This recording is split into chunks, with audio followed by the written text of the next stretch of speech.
Thank you all for coming this evening. This is the regular meeting of the Terre Haute City Council. It is just a little bit after 6 o'clock, Thursday, August 2nd. We begin each of our meetings with a moment of silence and the Pledge of Allegiance. This evening, the Pledge of Allegiance will be led by Councilwoman Aller.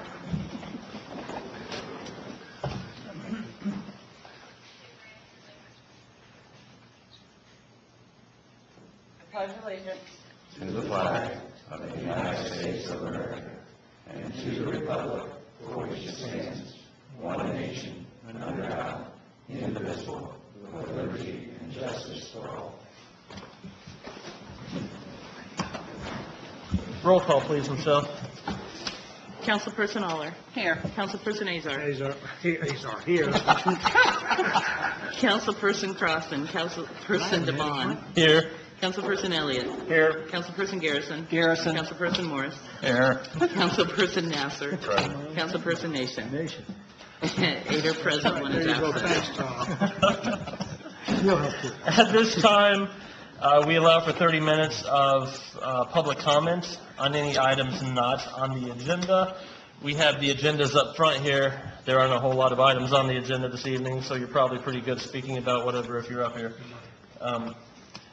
If you would, please try and limit your comment to around 3 minutes if possible, and please give your name and address for the record if you decide to speak.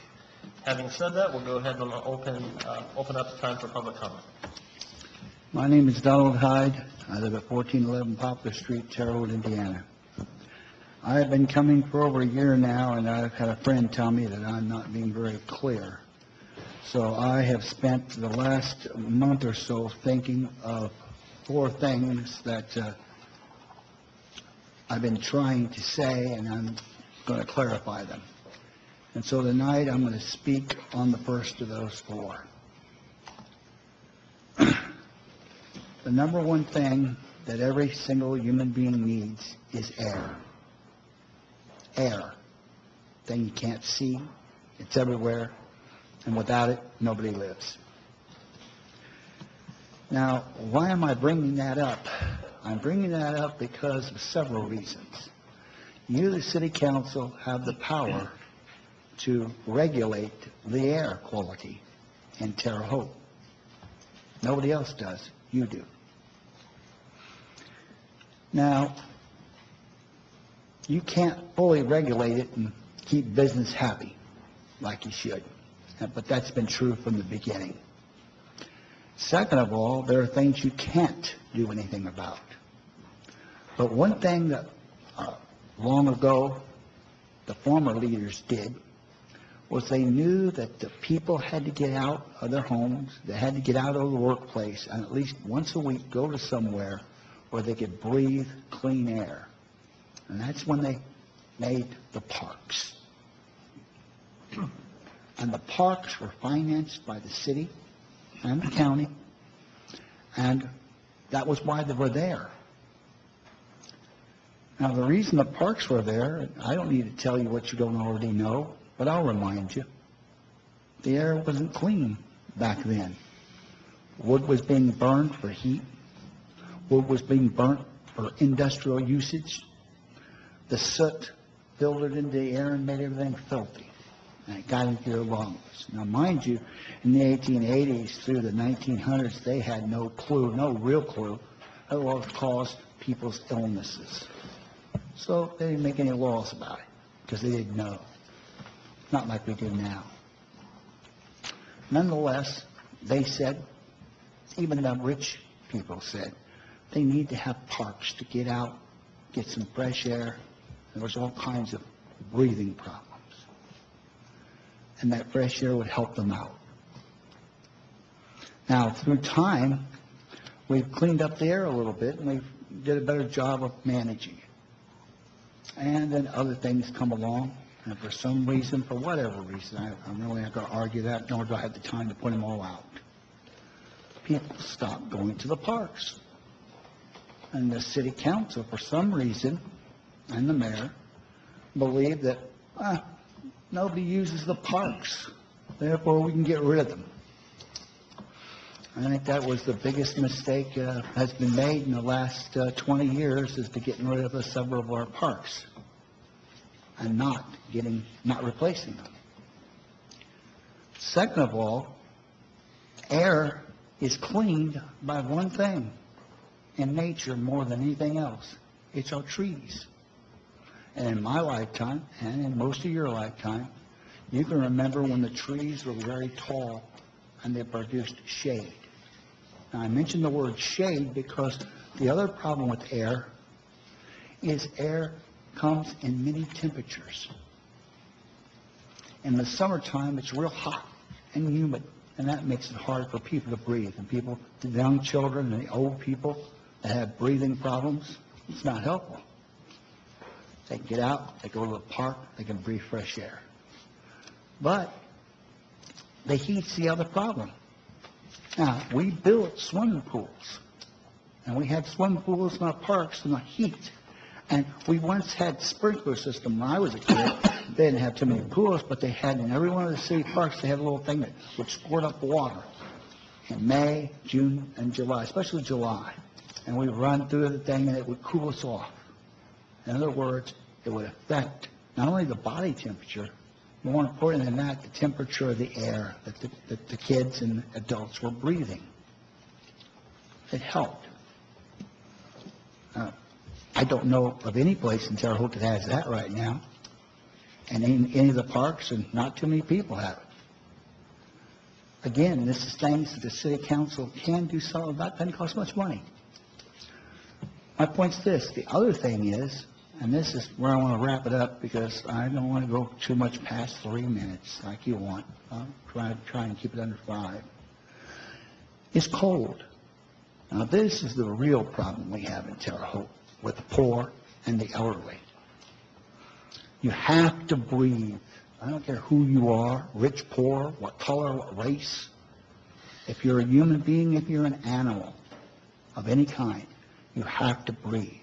And in the wintertime, if you have not got the air somewhat warm, you're breathing in really cold air, that is going to make anybody sick. It's going to make anybody hard to breathe. And if you already got breathing problems, that's why a lot of people die from cold.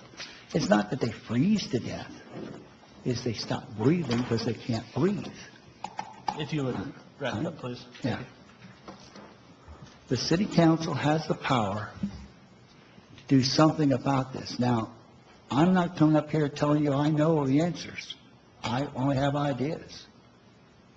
But I'm hoping that you look into it. You look into it and see what ideas you can come up with. And don't just give up like you did with the parks. And this is where I want to wrap up. I was here a year ago when you decided to sell a couple of the parks. I didn't like that. And your excuse, you had one excuse and one excuse only. Well, nobody went to that park. My answer remains the same. What did you, the city council, do to encourage people to go to those parks? There's 12 months out of the year. This city council should organize something at one of those parks for each one of those months to give the people, the families, the elderly, a chance to get out of their home, go out in the fresh air, even the cold air, for a period of time, and be entertained. We own the parks. It's time you used them. Thank you. Thank you. Would anybody else like to take this opportunity to address the council? All right. Corrections to the journal? There are none. Communication from the mayor? There are none. Reports from city officials? There are none. Reports from Board of Public Works and Safety? There are none. Reports from standing committees? I don't believe there are any. Reports from non-standing committees? There are none. Items previously tabled? There are none. Tax abatements for confirmation? There are none. Items on second reading? There are none. Items on first reading? Finally, we have one. Appropriation 7, 2018, $10,575 from edit number 04040096 to demo of unsafe buildings number 432018. Petitioner?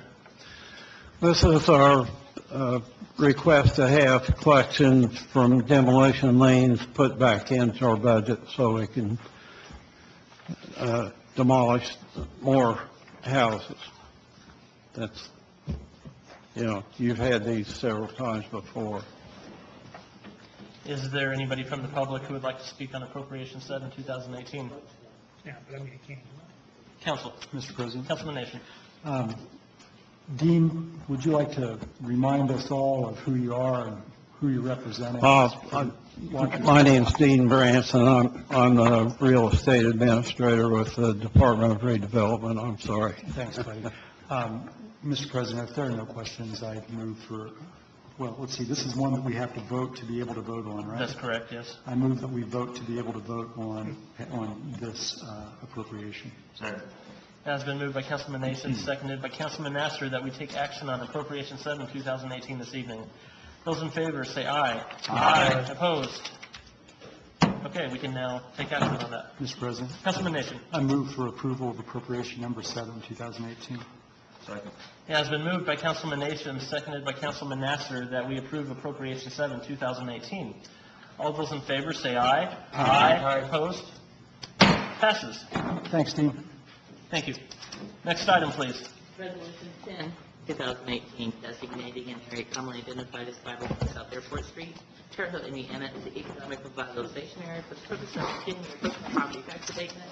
JWS machine, this is for adoption. Mr. President, members of the council. Thank you. My name is Lou Britton. I'm representing the petitioner. Also here this evening. Excuse me. Also here this evening is Eric Stark, who's the president of JWS Machine, and Chad Collier, their vice president of operations.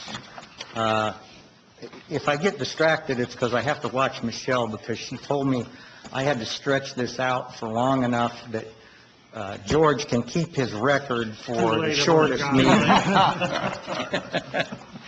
Thank you, Mr. Hyde. JWS specializes in precision machining of highly engineered aerospace engine components. They work with GE Aviation, Unison, Avio, and others. These parts are used in the combustion section of jet engines. That's the hot part of the engine. The parts are critical to the operation of the engines and are made of exotic materials to withstand high temperatures. Machining these parts requires highly technical machinery and highly skilled workers. In 2013, JWS relocated from Clay County, Indiana, to the Terre Haute Regional Airport, where they occupy a building with about 48,000 square feet of production area and 30,000 square feet of office and lab areas. In 2013, the council approved a tax abatement for JWS for personal property. At the time they relocated and at the time they acquired that abatement, JWS had 35 employees and were paying annual salaries of $1.2 million plus dollars.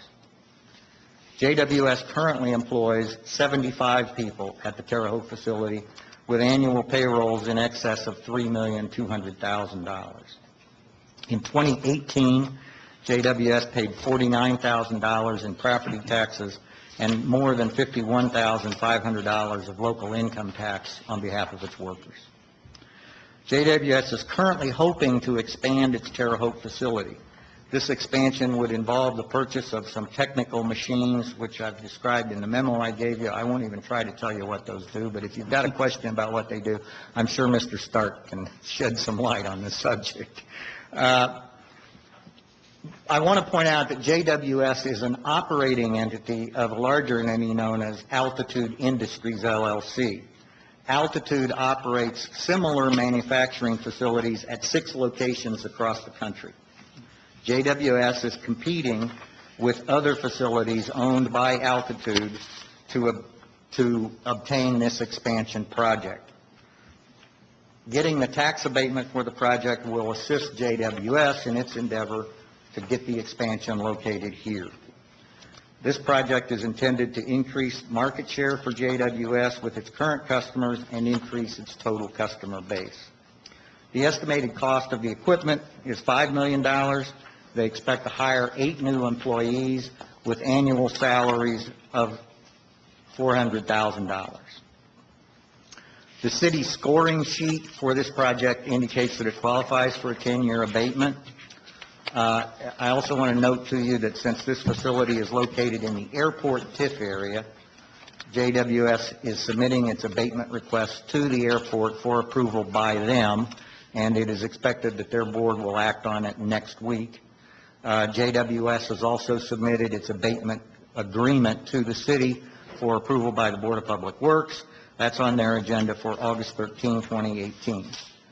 Finally, I want to point out that granting abatements does not mean that JWS will not pay taxes on this equipment.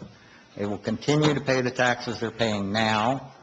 The new equipment only will be abated, and that does not mean they don't pay taxes on that equipment.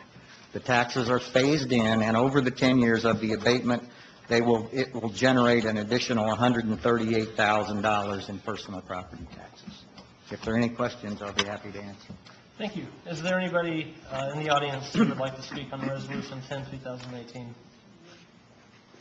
Council. Mr. President? Councilman Nation. I remember in 2013 when JWS asked for personal property tax abatement from the council. At that time, they gave us the opportunity to come out and tour the facility at the airport. I did that and was really impressed with their operation. I think that this is it's great to see them expanding, and it's great to see them continuing their commitment to Terre Haute. If nobody has any further questions or comments, since this is a resolution, I don't have to move to vote. I can just move to vote, right? Right. I move that we adopt resolution number 10, 2018. Second. It has been moved by Councilman Nation, seconded by Councilman Nestor, that we adopt Resolution 10, 2018. Those in favor say aye. Aye. Opposed? It has been adopted. Thank you very much. Before we move on, I want to remind the council that we have a special meeting next week at 5:30. Michelle, can you remind us what that is regarding? The mayor asked for a special call to have a discussion on the update on the financial. I believe Paige from Umball will be there, but I'm confirming that before I send the notice out Monday. Thank you, Michelle. Move to adjourn. Second. It has been moved by Councilman Azar, seconded by Councilwoman Aller, that we adjourn. All those in favor say aye. Aye. Opposed?